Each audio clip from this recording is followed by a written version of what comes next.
বাদ দিয়ে কোনো বিচ্ছিন্ন সমাজ কল্পনা করা কঠিন। প্রত্যেকে কিন্তু ইন্টার কানেক্টেড, একটার সাথে আরেকটা রিলেশন। বন্ধুদের কাছে সারাগ্রহ অনুমতি প্রার্থনা আমাদের মাঝে সাংবাদিক বন্ধুরা এসেছেন, তাদেরকেও আমাদের মানে নৈতিক চরিত্র কতটুকু পরিবর্তন হয়েছে। নৈতিক চরিত্র একদিনে পরিবর্তন হয় না, আসলে বাস্তবতা যেটা। মানুষও কিন্তু একদিনে পরিবর্তন হয় না।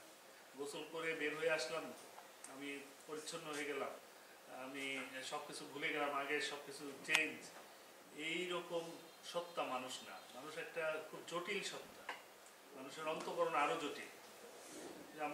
আমি একটা দেখেছিলাম, একটা প্যান্ডোরা বক্স।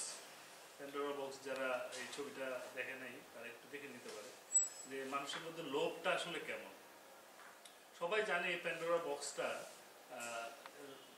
প্রতি আগ্রহ আছে প্রত্যেকে, এবং এটা দিয়ে একটা সাময়িক বেনিফিট হয়, কিন্তু দীর্ঘমেয়াদী ক্ষতি হয়। কিন্তু প্রতিটা মানুষ এই প্যান্ডোরা বক্সের পিছনে দৌড়ায়, কারণ ওই সে সাময়িক যে বেনিফিটটা সেটা সে সবার আগে দেখে। সমাজের যে অবক্ষয়ের যে চিত্র, এগুলো এক একটা তার উদাহরণ। এগুলো কেন হচ্ছে? কারণ হলো আমরা আসলে মোটিভেটেড বাই সেলফ ইন্টারেস্ট এখন পর্যন্ত। অর্থাৎ আমি কিভাবে ভালো থাকবো, ভালো খাবো, ভালো পড়বো, এই যে একটা মোটিভেশন, এই যে একটা টেন্ডেন্সি, এইখান থেকে আমরা এখনো বেশিরভাগ মানুষই বের হতে পারি না। এখনো আমাদের প্রত্যেকের যেটা হওয়া উচিত বা থাকা উচিত যে সেলফ ইন্টারেস্টের চাইতে, নিজের ভালোর চাইতে দেশের ভালো, এই যে চাওয়া, এই যে একটা মানে অবস্থা, এই অবস্থাটা কিন্তু আমাদের বেশিরভাগ মানুষের মধ্যে এখনো তৈরি হয় না। অর্থাৎ দেশপ্রেম, দেশপ্রীতি, স্বজন প্রীতির চাইতে, নিজের প্রীতির চাইতে দেশের ভালোর চাইটা যে মানে এগিয়ে রাখা, এই জিনিসটা আমাদের মধ্যে এখনো গ্রো আপ করে না। তো এটা একদিনে সম্ভব না। এমন না যে আমরা একটা বিশাল সংগ্রামে জয় অর্জন করেছি এবং তার পরবর্তীতে সবকিছু অটোমেটিক্যালি ভালো হয়ে যাবে, এটা সেটাও না। এটা হলো একটা সামাজিক অবস্থা, যেটা আসলে আস্তে আস্তে আস্তে আস্তে চেঞ্জ হয়। তো আমাদের এই যে সংগ্রাম, আমাদের তরুণদের যে সংগ্রাম, এই সংগ্রামটা যদি আমাদের চলতে থাকে, আমরা যদি ভুলে না যাই, প্রত্যেকটা পাড়ায়, প্রত্যেকটা মহল্লায়, প্রত্যেকটা পরিবারে আমরা যদি সত্যের পথে, আমরা যদি ভালোর পথে যদি আমরা থাকতে পারি, পক্ষ নিতে পারি, তাহলে এই জিনিসগুলো আস্তে আস্তে আস্তে আস্তে ইনশাল্লাহ মানে আমাদের ভালোর দিকে যাবে বলে আমরা আশা করি। কোন একটা স্বৈরাচার, কোন একটা পতিত স্বৈরাচার শুধু স্বৈরাচার না, এটা একটা বড় ধরনের আমাদেরকে পিছিয়ে দেওয়ার একটা প্রতীক। সেই জগদ্দল পাথরকে এরা সরিয়েছে। কোন ব্যক্তির প্রতি আমাদের বিক্ষোভ নয়, আমরা পুরো সিস্টেমকে এখন চেঞ্জ করে ফেলতে চাই। বাংলাদেশ 53 বছর এই দেশটা যেভাবে চলেছে, এই দেশের প্রতি সাধারণ মানুষ সন্তুষ্ট না। স্বাধীনতার জন্য যারা জীবন দিয়েছিল তারা এই জন্য জীবন দেয়নি। এখন যারা জুলাইয়ে অকাতরে জীবন দিয়েছে, তাদের স্বপ্ন বাস্তবায়নের ক্ষেত্রে যদি আমরা পিছপা হই, তারাও কিন্তু আসবে চুপে চুপে, যারা এই দেশটাকে ভালোবেসে দিয়ে গেছে প্রাণ। তাদের প্রতি আরো কৃতজ্ঞতা জানাই যে তারা আমাদেরকে সময় দিয়েছেন, আজকে এই অনুষ্ঠান উপস্থিত হয়েছেন। অনেকে হয়তো হইতে পারেননি, তো যারা উপস্থিত হয়েছে তাদেরকে কৃতজ্ঞতা জানাই এবং এই চলচ্চিত্র উপভোগ করার জন্য সেই 5ই আগস্ট মনে করিয়ে দেয়। কিন্তু শুধু মনে করিয়ে দিলে হবে না, মালিয়া যে কথা বলেছেন যে আমাদের কিন্তু সংস্কার করতে হবে। সংস্কার করতে হলে আমাদের প্রতিটি ক্ষেত্রেই সংস্কার করতে হবে। যেটা তমাল বলেছেন যে আমাদের এখনো সেই চিরাচরিত যে অধ্যায় রয়ে গেছে, পুলিশের যে বিষয়টা, যে আমাদেরকে যাতায়াত ভাতা দিতে হবে। তাহমিদের লাশ যখন আমাদের সামনে দিয়ে নিয়ে যায়,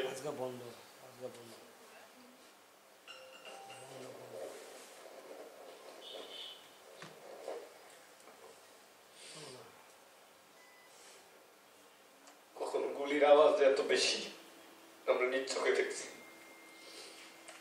আমরা চাই না বাংলাদেশে আবার এরকম কোন জালিম সরকার হিসেবে দেশ শাসন করুক। আমরা চাই, আপনারা দেখেছেন নাহিদ ভাইয়ের কথা, আসিফ ভাইদের কথা, তারা যে স্পিরিট নিয়ে আন্দোলন করেছে, আমরা সেই স্পিরিট নিয়ে আন্দোলন করেছি। তারা যে বাংলাদেশ চায়, ঠিক আমরাও সেই বাংলাদেশ চাই। জেলা প্রশাসক সহ উপস্থিত সকলকে অনুরোধ জানাচ্ছি, তরুণ প্রজন্ম যেই আশা ও স্পিরিটকে নিয়ে আন্দোলন করেছিল সেই স্পিরিটকে সামনে নিয়ে আসবেন। যত বাধাই আসুক তরুণ প্রজন্ম স্পিরিটকে ধারণ করতে যদি আপনারা সামনে আগান, আমরা সর্বোচ্চটা দিয়ে সহযোগিতা করব। এই তো শহীদ হয়েছেন, যাদের পরিবাররা এখনো এই স্মৃতিগুলো তারা বুকে চাপা নিয়ে রাত্রে ঘুমাচ্ছে। অনেকে সকালে ঘুম থেকে উঠেও হয়তো কান্না করে এই বিষয়গুলো নিয়ে, যে আমার সন্তান নাই, আমার ভাই নাই, আমার বন্ধু নাই। সো এই জিনিসগুলো আসলে আমাদের জন্য একটা বেদনাদায়ক। আর আসলে যে স্পিরিটের কথা আমরা বলি, যে স্পিরিট নিয়ে আসলে আমরা কিন্তু একটা নতুন বাংলাদেশের স্বপ্ন নিয়ে কিন্তু আমাদের এই আন্দোলনটা লাস্ট মুহূর্ত পর্যন্ত টিকে ছিল। যে আমাদের একটা অ্যাম্বিশন ছিল যে আমরা একটা নতুন বাংলাদেশ দেখতে চাই, আমাদের সকল সিস্টেম গুলো আমরা চেঞ্জ করতে চাই। শুধুমাত্র যে আমরা শেখ হাসিনার পতনের জন্য আন্দোলন করেছি বা পুরো বাংলাদেশ শেখ হাসিনারই ঘৃণা করতে না, প্রত্যেকটা মানুষ, প্রত্যেকটা সেক্টর। আমি যদি আমার স্বল্প জ্ঞানে যদি আমি বলি, যে ছোটবেলা থেকে বড় হওয়ার সময় আমরা অনেক জায়গায় অনেক কিছু ফেস করেছি। অনেক সাপোজ আদালত, আমার মা যেহেতু লয়ার, উনি নিজেও বলে যে আদালত পাড়াটা এত মানে বাজে একটা জায়গা যেখানে মানুষ এসে আইনের কোনো শাসন পায় না। কারণ যখন একটা অপরাধী এসে আপনার 5 জন ভালো লয়ার রাখে, তো অবশ্যই সে তো একটু বেনিফিট হবে বিচারের জন্য। সো কালকে রাত্রেও আমি আমার মা একটা মানে বিষয় নিয়ে ডিসকাস করতেছিলাম। উনি তো ট্রাইব্যুনালে, নারী ও শিশু ট্রাইব্যুনালের পিপি, তো 4 বছরের একটা বাচ্চাকে মেরে ফেলছে প্রতিহিংসার কারণে। সো এটা আমার মানে 164টা যখন আমি পড়ি, সো আমার কাছে খুব অবাক লাগছে যে যখন একটা মহিলার সাথে আরেকটা মহিলার ঝগড়া হচ্ছিল, সো ওই মহিলার বাচ্চা, 4 বছরের বাচ্চা প্রতিহিংসার শিকার। আর যে মহিলা হত্যাটা করছে তার সাথে তার ছেলেও জড়িত ছিল, তার ছেলের বোন জড়িত ছিল। হ্যাঁ, সো তিনজনের 164 করে মানে বুঝতে পারলাম যে আসলে মানুষ কতটা মানে নৃশংস। সো আমাদের এই সমাজ ব্যবস্থা, এই প্রশাসনিক ব্যবস্থা, পূর্বের কথা যেটা বলতেছি, যে সবাই ভিতরে একটা অ্যাগ্রেসিভনেস আছে। যে একটা মানুষ কোথায় গিয়ে বিচার পাবে, কোর্টে বিচার পায় না, থানায় গিয়ে বিচার পায় না। একটা থানা যেরকম, আমি নিজেও একটা জিনিসের সাক্ষী, যে একটা মহিলার প্রায় 22টার মতো সিঁড়ি লাগছে। এটা হচ্ছে গভর্নমেন্ট বলার আরো পরে। সো ডিবির কাছে যখন যায়, তখন ডিবি অফিসার বলতেছে যে আপনি যে যাবো এখানে আসামিটা ধরতে, তো আমার তো গাড়ির খরচ লাগবে, মানে গাড়ি ভাড়ার খরচটা লাগবে। সো এখনো যে সিস্টেম চেঞ্জ হয়েছে আমি সেটা বলবো না। সংস্কার, বাংলাদেশকে সংস্কার করা, শেখ হাসিনার পতন আমাদের মূল উদ্দেশ্য ছিল না। সো দেশ সংস্কারের জন্য আমাদের যে আন্দোলন চলাকালীন স্পিরিটটা, সেটা আমরা দিন দিন হারিয়ে ফেলছি। সবার মধ্যে একটা জিনিস চলে আসতেছে যে আচ্ছা শেখ হাসিনা তো চলে গেছে, এখন মনে হয় সব নর্মাল হয়ে গেছে। নো, বাংলাদেশ আমাদের এখনো সংস্কার করতে হবে। প্রত্যেকটা সেক্টরে করাপশন চলছে, এখনো চলছে। এগুলো আমাদেরকে নিজেদের কন্ট্রোলে আনতে হবে, এই করাপশন থেকে মুক্তি পেতে হবে।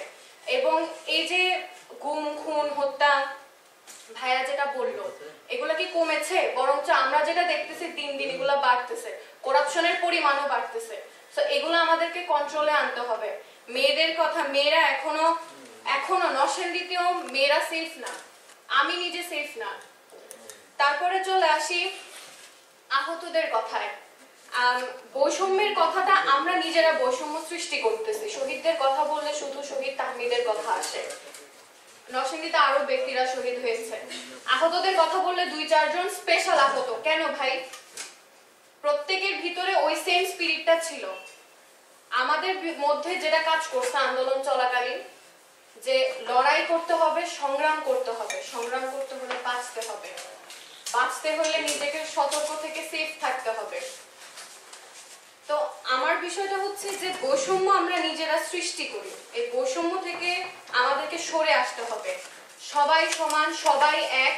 আমরা বৈষম্যহীন একটা বাংলাদেশ দেখতে চাই। বৈষম্যহীন বাংলাদেশ দেখার জন্য তরুণ প্রজন্ম সবসময়, এই যে তরুণ প্রজন্মই কিন্তু বৈষম্য বিরোধী আন্দোলন শুরু করেছে। তো তরুণ প্রজন্ম সবসময় আপনাদেরকে সহযোগিতা করবে। তবে এই বাংলাদেশ শুধু তরুণ প্রজন্ম একা গড়তে পারবে না, প্রত্যেকটা সেক্টরের সহযোগিতা লাগবে। তাই জন্য নিজেদের জায়গা থেকে নিজেদেরকে পরিবর্তন করতে হবে।